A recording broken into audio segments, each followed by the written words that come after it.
Bien, mil disculpas, mis compañeros. He tenido una pequeña dificultad con el internet, así que me tuve que salir nomás y volver a entrar. Entonces les agradezco mucho que se hayan conectado rápidamente a esta nueva red.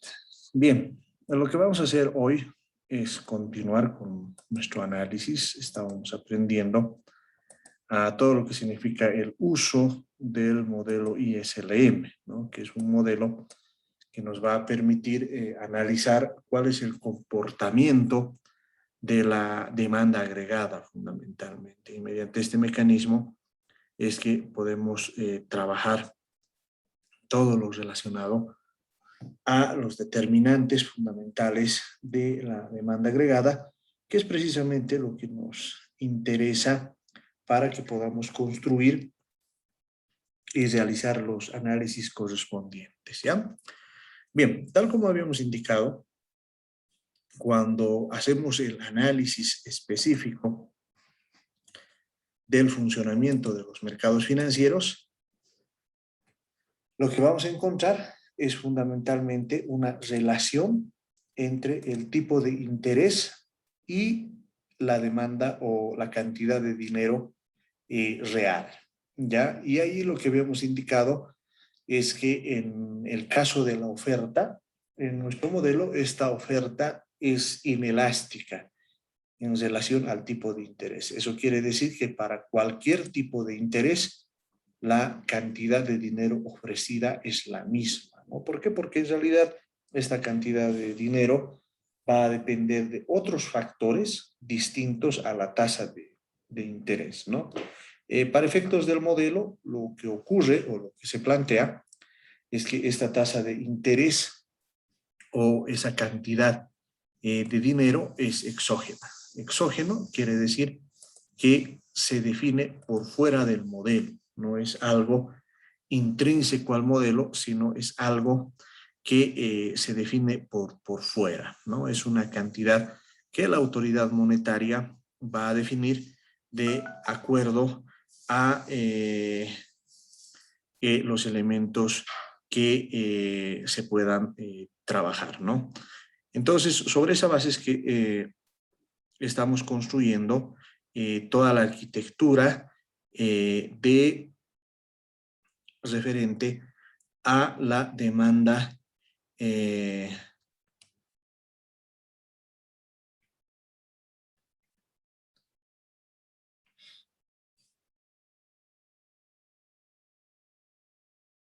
por dinero, ¿no? Entonces, es exógena y lo que vamos a hacer a continuación es establecer también el criterio en relación a la curva de demanda, ¿no? La curva de demanda lo que nos va a relacionar es la tasa de interés junto con o al lado de la cantidad de dinero que va a demandar la gente, ¿no? Habíamos indicado también de que esta relación es inversa. ¿Por qué es inversa? Porque a medida que va subiendo la tasa de interés, la cantidad demandada de dinero va a ir bajando, ¿no? Esto les decía, estamos hablando de una cantidad de dinero que la gente tiene en sus bolsillos, que la gente demanda.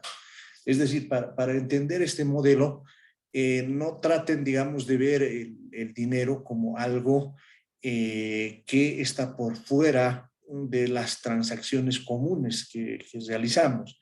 En realidad, la base de este modelo es considerar que las transacciones que realizan los agentes económicos son transacciones comunes, ¿no es cierto? El dinero se lo concibe bajo este modelo como cualquier otro bien. Entonces, en ese sentido, si uno tiene dinero, lo que va a hacer todo el tiempo es comparar esa cantidad de dinero con la alternativa que pueda tener en relación a otras situaciones. Por darse una idea, frente al sistema financiero, ¿no? Pongamos que este dinero puede rendir un 3% anual en una caja de ahorro.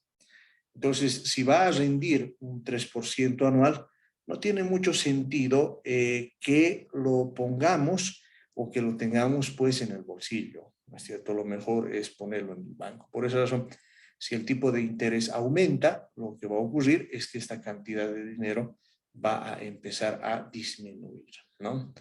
Esto en su momento fue un avance muy interesante, ¿no? Porque en realidad se creía, hasta bien entrado el siglo XX, que el dinero en sí mismo no tenía ninguna influencia sobre la economía. Esto es, que se creía que había una neutralidad del dinero. ¿Por qué razón? Porque en realidad se dice, o se decía, que el dinero es un medio para adquirir bienes, es decir, el dinero en sí mismo no tiene valor, ¿no? Eso a la luz de los acontecimientos actuales es difícil de entender, ¿no? Porque ahora gran parte de las cosas que hacemos lo hacemos por dinero, ¿no? Es decir, el dinero en sí mismo tiene un valor para nosotros, pero estamos hablando de una época en la que lo que importaba era la transacción entre los bienes. En otras palabras, el dinero solo era un medio para que podamos transar entre bienes para evitar la doble coincidencia de deseos. Es decir, si yo produzco mesas y quiero panes, no necesariamente voy a tener que ir donde el panadero y decirle, bueno, te daré una mesa a cambio de 100 panes, ¿no? ¿Por qué no necesitamos hacer eso? Porque eso implicaría que el panadero quiera las mesas, ¿no? Y si no las quiere, bueno, si no me interesan las mesas. En cambio, cuando tenemos el dinero, nosotros nuestra mesa lo cambiamos por dinero y con ese dinero vamos y compramos pan. Es decir, al panadero le interesa el dinero porque con ese dinero va a poder comprar otras cosas. Pero si notan, ahí la función fundamental del dinero es ser un medio de cambio, ser el vehículo mediante el cual se establece las transacciones en una economía. Entonces, ese era el papel del dinero. Cuando Keynes introduce el motivo especulativo, es decir, que en realidad el dinero se convierte en un activo porque lo que permite es trasladar el poder adquisitivo del presente al futuro e indica que en sí mismo el dinero puede ser demandado. ¿Por qué puede ser demandado? Porque depende de la situación en la que estemos, ¿no? Es decir, si por ejemplo en Bolivia tuviésemos una crisis muy profunda, un poco lo que nos ha pasado el año 2021, ¿no? 2020, perdón, en términos de considerar que la crisis económica nos obligaba a tener una mayor cantidad de dinero. ¿Por qué ocurría esto? Porque, bueno, no sabíamos qué es lo que iba a ocurrir, ¿no? Ahora, Rubén nos dice, es un mal necesario, ¿no? Bueno, en economía la verdad no hay un criterio, Rubén, valorativo en cuanto a bondad y a maldad, ¿no? Por darte una idea, ¿no? Si no hubiese existido el dinero, nunca hubiésemos pasado de la edad de piedra, ¿no? Todas las comodidades que actualmente tenemos, y por comodidad estoy diciendo cosas que pueden parecer obvias, ¿no? Por ejemplo, la electricidad, el agua, el techo que tenemos todos, el internet, etcétera, forman parte de este entramado del dinero. Lo que ocurre es que las cosas no son buenas y malas en sí mismas, ¿no? Sino depende del uso que se les dé. Y eso, a medida que ustedes vayan avanzando en sus cursos de economía, cada vez se van a dar cuenta de que eso es así en gran parte, ¿no? Por darles una idea. ¿El déficit fiscal es bueno o malo? Bueno, una visión te va a decir es malo porque eso implica que el gobierno está gastando más dinero que el que tiene, ¿no? Otra corriente te va a decir, no, más bien el dinero sí es bueno porque permite a trabajar, o sea, el déficit fiscal te permite aumentar la cantidad de bienes y servicios, ¿no? Ahora, tú me haces un comentario interesante, ¿no? De que muchos matan por el dinero, sí, es verdad. Pero de nuevo les digo, no hay bondad y maldad en eso. Es decir, son cosas que pasan, ¿no? A ver, les voy a dar un ejemplo en relación a lo que les estoy diciendo, ¿no? Fíjense ustedes que en realidad en la pandemia no la hemos sentido con toda su intensidad, con toda su fuerza, precisamente por las grandes inversiones que se han hecho. Evidentemente, al desarrollar las vacunas hay un profundo sentido altruista, pero también hay la idea, y de hecho es uno de los motores más importantes para que tengamos ahora una variedad de 6, casi 7 vacunas, precisamente porque son inversiones, pues, porque todas esas vacunas se venden, ¿no? Y eso ha hecho que, bueno, ahora sobren las vacunas, ¿no? Ahora, ahí uno podría decir, ese afán de lucro de las transnacionales por tener el dinero de las vacunas, ¿es bueno o malo? ¿No? ¿Cómo podríamos calificar? Depende, ¿no? Hay algunos críticos que van a decir, no, pues esas vacunas deberían ser totalmente, y son gratuitas, o sea, ninguno de nosotros nos han cobrado la vacuna, ¿no? Pero los gobiernos han tenido que pagar, ¿entienden?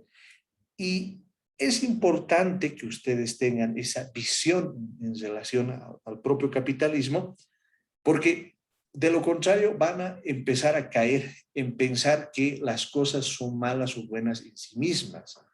Y eso no necesariamente es así. Entonces, por eso les decía, este descubrimiento en relación a cómo era la demanda por dinero relacionada a la oferta por dinero, pero además noten ustedes cómo en realidad el entender este mecanismo nos permite observar que en determinadas circunstancias podemos lograr que el dinero se vuelva más barato. Por ejemplo, cuando aumentemos la oferta monetaria, desplazándola hacia la derecha, lo que vamos a tener es una mayor cantidad de dinero. Como la curva de demanda de dinero tiene esta forma, es decir, a medida que vamos bajando la tasa de interés, la demanda por dinero va creciendo. Si nosotros logramos aumentar la oferta monetaria, lo que va a ocurrir es que el dinero se va a volver barato. De ahí que han debido escuchar ustedes en algunos medios de comunicación, se dice la política de dinero barato. ¿Qué quiere decir la política de dinero barato? Que la tasa de interés cae, la tasa de interés logra que al caer que el dinero sea barato, ¿no? Y sobre esa base se logra también que varios agentes, es decir, varios empresarios se animen a invertir, ¿no? En otras palabras, pongamos que nos dan créditos al 1%, al 0.5%, por ejemplo. Entonces, si nos dan créditos al 0.5%, nos conviene, ¿no es cierto? Vamos a sacar, digamos, 1.000.000 de bolivianos de crédito.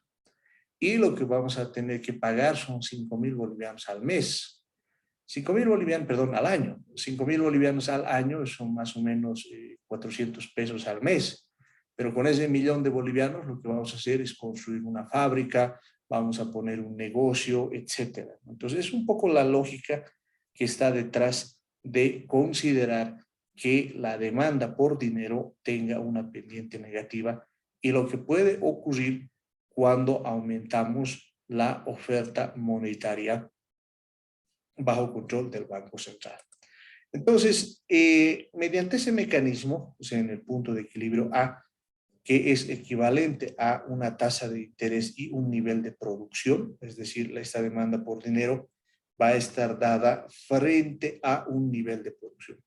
Cuando el nivel de producción aumenta, digamos, pasamos de MD, de la demanda por dinero, a la demanda por dinero prima, para un nivel de producción mayor, es decir, acá tenemos un nivel de producción y acá tenemos otro nivel de producción. Dado que la oferta monetaria es constante, vamos a generar un nuevo equilibrio en el punto A'. Y si hacemos los traslados correspondientes, vamos a notar que hay una relación positiva entre la cantidad de producción y la tasa de interés, ¿no es cierto? Eso nos está mostrando la curva LM. Ahora bien, entonces podemos preguntarnos, ¿por qué presiona al alza el aumento de la actividad económica a los tipos de interés, ¿no? Entonces vamos a proceder a activar los micrófonos y díganme sus opiniones a la luz de lo que hemos ido observando hasta el momento. Adelante, por favor.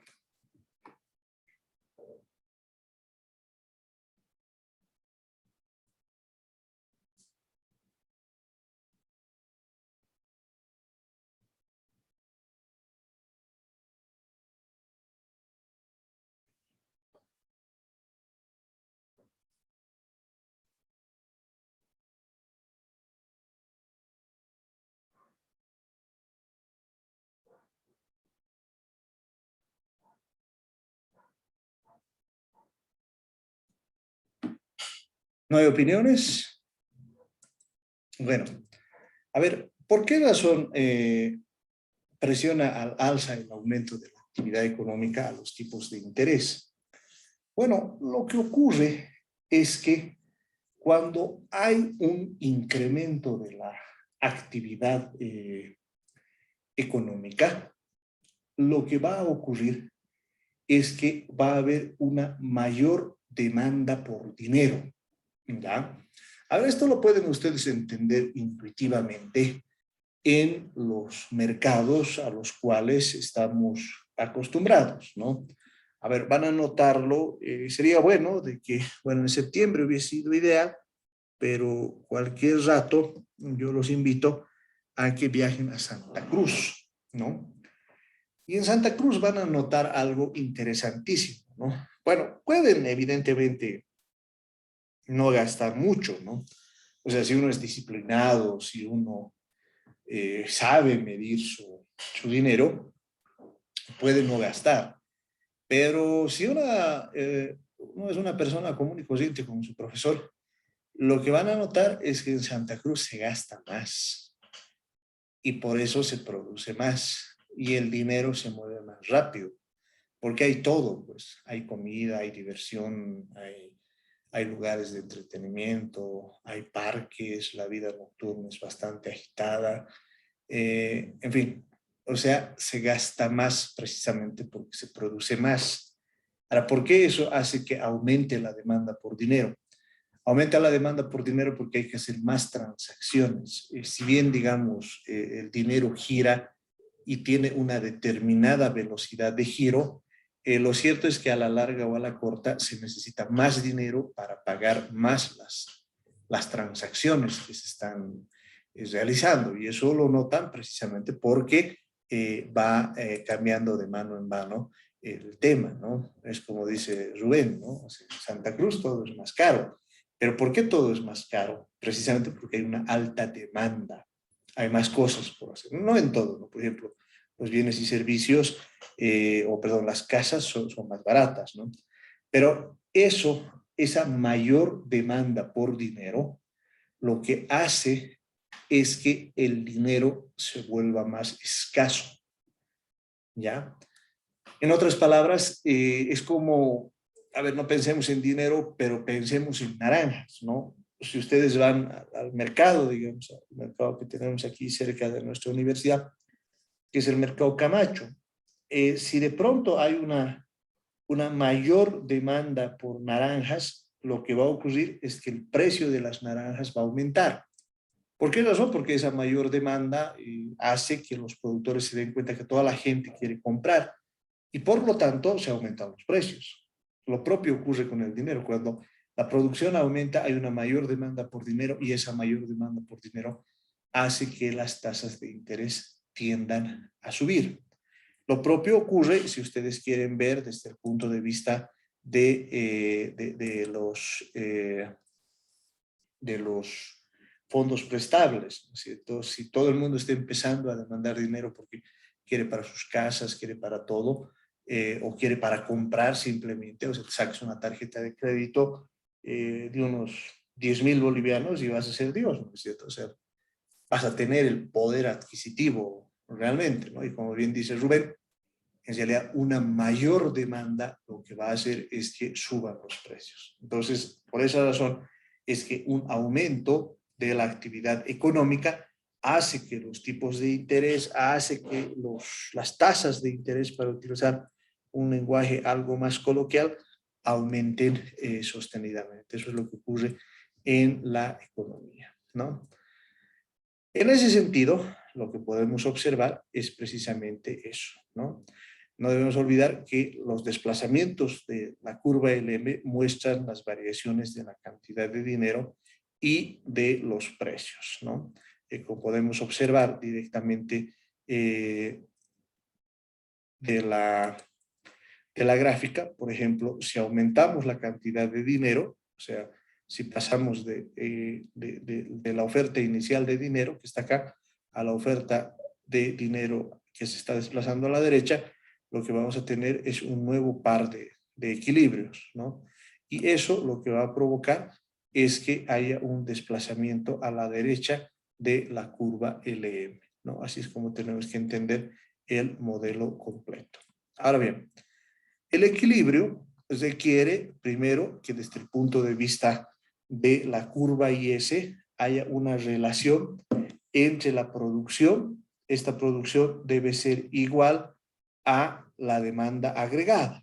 Y esta producción, que es igual a la demanda agregada, va a estar definida por el consumo, que es una función del ingreso disponible, es decir, de la cantidad del producto, el ingreso menos los impuestos, más la inversión, que es una función de la inversión, perdón, la inversión que es una función del nivel de ingreso, la tasa de interés más el gasto del gobierno. Es decir, esta es la ecuación fundamental que nos relaciona la curva IS, o lo que es lo mismo, el equilibrio entre ahorro e inversión que tiene que existir para que precisamente la economía pueda funcionar.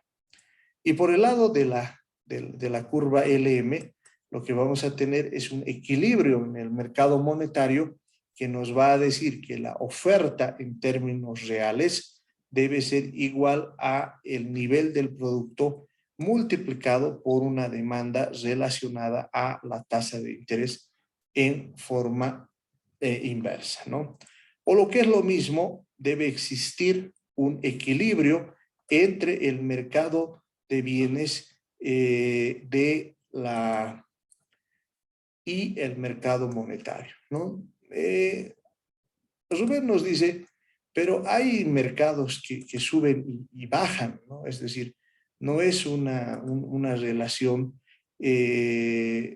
lineal, es verdad, no estamos diciendo aquí que sea una relación lineal, pero si notas, si suben y bajan, los precios, por ejemplo, de algunas frutas, en realidad lo que van a mostrar son las condiciones de escasez, ¿no? Si, por ejemplo, las manzanas entre las nacionales y las importadas comienzan a escasear, lo que va a ocurrir es que su precio va a tender a aumentar. La papa, por ejemplo, es el precio más conocido cuando hay temporadas en las cuales la gente compra una gran cantidad de papa, lo que ocurre es que esta aumenta, ¿no?, su precio. Pero si de pronto hay un exceso de producción, lo que va a ocurrir es que también baja su precio. Entonces es tremendamente oscilante, ¿no? Y uno puede encontrar en los bienes y servicios que pueda querer en la economía. ¿Por qué? Porque precisamente esta es una situación que escapa al control de los propios economistas o los propios hacedores de política. Por esa razón es que hablamos pues precisamente de un precio, es decir, estos precios lo que van a mostrar son los comportamientos que va a existir en la economía precisamente para equilibrar. Ahora, esto, ¿por qué es importante, no? Porque el sistema de precios es un mecanismo, es parte del capitalismo, hay que decirlo con su nombre, que permite precisamente estos ajustes, ¿no? De hecho, en realidad es muy difícil reemplazar este mecanismo, ¿no? Se han hecho algunos intentos en la Unión Soviética, en Cuba, para reemplazar este mecanismo de precios, pero lo cierto es que es muy complicado hacerlo porque precisamente tiene esa virtud de igualar oferta y demanda y de poder capturar todo lo necesario, o sea, la información más relevante en términos de ser la información más eficiente en términos de estas condiciones cambiantes de los mercados. Entonces, la potencia de un sistema de precios es impresionante, ¿no? Pero bueno, volviendo a nuestro tema, entonces podemos decir que se cubre la idea fundamental que se tiene en relación al equilibrio de los mercados de bienes, que es lo que nos muestra la relación IS, la curva IS, y el equilibrio en el mercado monetario, que es lo que nos muestra la cantidad LM. Así es como funciona, ¿no? Ahora, cuando unimos ambas curvas, lo que vamos a tener es el modelo ISLM, que lo podemos ver en el gráfico que ustedes tienen en pantalla. Por ejemplo, el tipo de interés va a variar desde 0, por ejemplo, hasta un 10%. En cambio, el nivel de producción, lo que vamos a hacer, podríamos utilizar tasas de crecimiento o directamente podemos hablar de elementos relacionados a la propia migración. Pero lo que nos está mostrando acá es que el modelo ISLM, lo que nos está definiendo en la primera instancia, son los distintos equilibrios que se van a alcanzar en el mercado o en los mercados de bienes y servicios. Y a continuación, lo que vamos a hacer es trazar la curva LM, que lo que nos va a mostrar son los distintos equilibrios que se van a presentar en los mercados monetarios. Así es como funciona el mecanismo. Y esta intersección entre la curva IS y la curva LM nos va a dar el tipo de interés y el nivel de producción que se va a establecer en relación a la demanda agregada. Vamos a decir que el tipo de interés que hemos encontrado y el nivel de producción que también hemos encontrado es el único tipo de interés y de producción que nos muestra la combinación de producción que implica un equilibrio simultáneo en los bienes y mercados financieros, ¿no? Es decir, esta es una arquitectura tremendamente útil para que podamos entender el funcionamiento de la economía de forma tal que comprendamos que hay algunas cosas que se pueden efectivamente hacer en economía y hay otras cosas que son pues más complicadas de hacer y eso siempre hay que tenerlo presente, ¿no? Por ejemplo, ahora analizaremos un ejemplo de la política fiscal, la actividad económica y el tipo de interés. Veamos un ejemplo. El órgano ejecutivo y el Congreso están de acuerdo en llevar una política para reducir el déficit presupuestario, aumentando los impuestos mientras se mantienen constantes los gastos. ¿Cuál es la pregunta?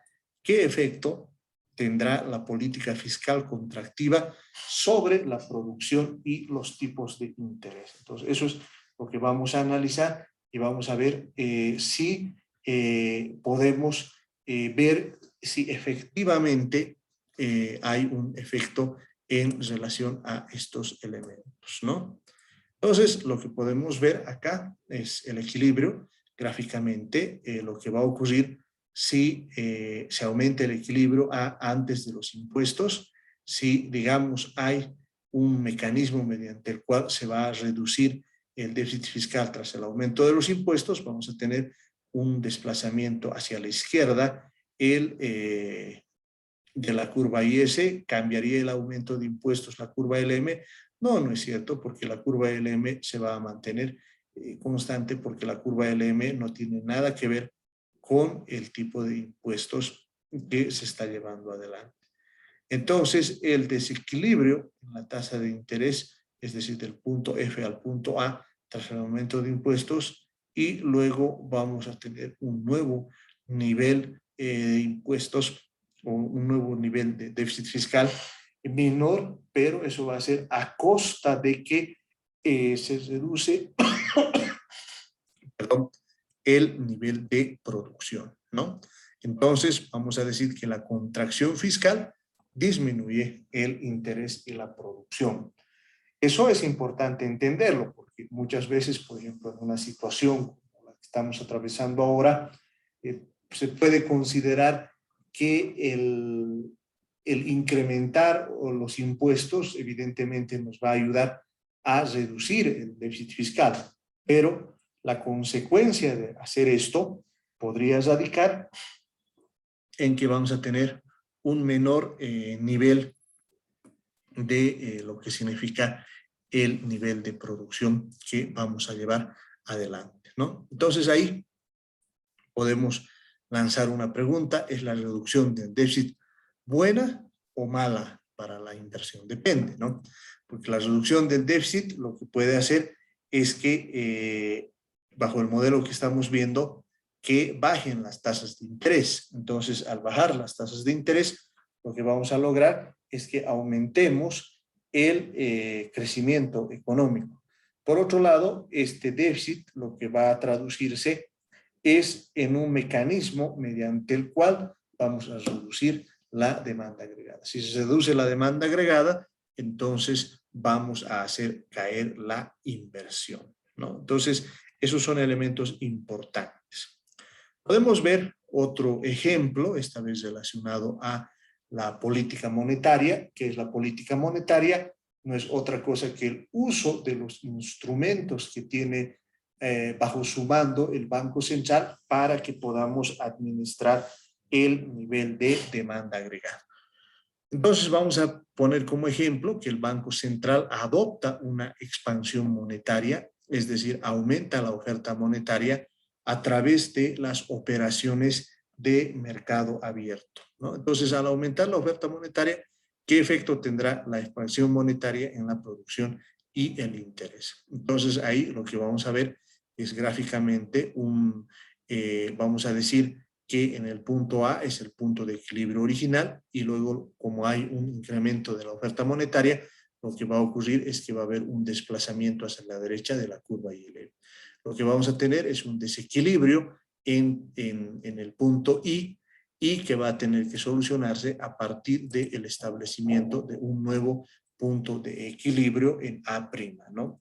Entonces, lo que vamos a decir es que un aumento de la oferta monetaria va a generar una bajada de las tasas de interés, como hemos dicho, va a haber una mayor cantidad de dinero en circulación y eso va a generar un aumento de la inversión y por ende vamos a tener un incremento de la producción. En otras palabras, si nosotros queremos lograr que haya un proceso de expansión de la producción, lo que tenemos que hacer es aumentar la cantidad de dinero en circulación en la economía, ¿no? Entonces acá podemos ver los efectos de la política fiscal y monetaria en un esquema más cortito.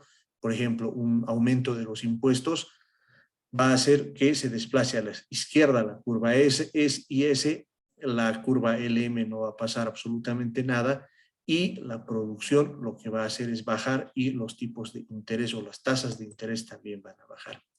Una reducción de impuestos lo que va a hacer es existir un desplazamiento de la curva IS a la derecha, la curva LM no se mueve y la producción aumenta y los tipos de interés aumentan, ¿no es cierto? Es decir, esta reducción de impuestos que va a hacer es que la producción aumente, ¿no? Entonces, intuitivamente ya pueden ir construyendo por qué algunos gobiernos, por ejemplo, reducen los impuestos para precisamente aumentar el nivel de producción. Un aumento del gasto público desplaza la curva IS a la derecha, el desplazamiento de la curva LM es neutro y la variación de la producción y como el tipo de interés nos permite mostrar que se están subiendo ambos elementos. Una reducción del gasto público, digamos, tenemos un problema de alto déficit fiscal y por lo tanto tenemos que reducir el gasto público. Lo que va a hacer es desplazar la curva IS a la izquierda, la curva LM no tiene ninguna variación, la producción va a caer y también los tipos de interés van a caer. Una expansión monetaria, por ejemplo, una inyección por parte del Banco Central de Dinero, no va a tener ningún efecto en la curva IS, la curva LM va a descender, la producción va a aumentar y los tipos de interés van a bajar. La reducción monetaria, por el contrario, es decir, una contracción monetaria, no va a tener ningún efecto sobre la curva IS, el desplazamiento de la curva LM va a ser ascendente, la variación de la producción va a caer y los tipos de interés van a aumentar. Así es como funciona este elemento, ¿no? Nuestra próxima clase les voy a dar un ejemplito de cómo durante la administración de Clinton y Greenspan se han combinado ambos elementos para lograr un efecto combinado de ambas políticas económicas, ¿no? Bien, hasta ahí alguna pregunta, duda, aclaración con su ayudante, por favor. Bueno, conmigo vamos a resolver un ejercicio, pero con Rocío van a resolver más ejercicios relacionados a todo esto, ¿no? Sus notas, por favor, he tenido un pequeño percance en la tabulación de las notas, así que el día lunes les voy a comunicar, ¿ya? Hasta ahí, ¿alguna duda, pregunta, comentario, por favor?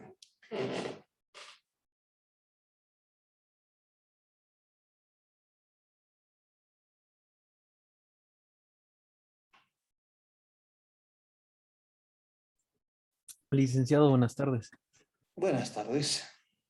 Una pregunta, este desplazamiento de la curva LM hacia la derecha terminaría resultando, si mal no recuerdo, nos dijo, en un incremento de la producción, ¿es verdad? Sí, señor. Pero esta medida, como es, esta toma de esta medida a corto plazo estaría bien, pero en el largo plazo yo me pregunto, em, el desplazamiento de la misma curva hacia la derecha, junto con la reducción de la tasa de interés, ¿no crearía una inflación en cuanto a la moneda y no por ende, con el mismo hecho de que se produce una inflación en la moneda, se reduciría el nivel de producción, ya que las mismas personas, o bueno, de las mismas personas se vería afectada su capacidad adquisitiva por el hecho de la inflación de la moneda? Depende qué tan cerca estés de la oferta agregada de largo plazo.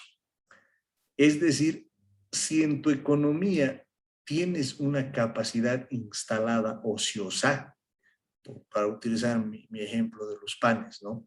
Tu horno es capaz de producir 1000 panes, pero tú estás produciendo 500. Entonces ese gap entre 500 y 1000 te da la posibilidad de que tú aumentes la demanda. Mientras no te pases de la oferta agregada de largo plazo, no va a aparecer la inflación. ¿Por qué? Porque la demanda lo único que está haciendo es aumentar hasta alcanzar el producto potencial. Ahora, evidentemente, y eso lo vamos a ver más adelante cuando ya les muestre algunas patologías, por si acaso, el que acabo de explicarles no es un criterio único, porque en la historia de la economía se han presentado casos en los cuales tienes una recesión combinada con la inflación. Pero si ustedes recuerdan, en los primeros cursos de la materia, les he explicado la NAIRU, ¿no es cierto? La tasa inflacionaria no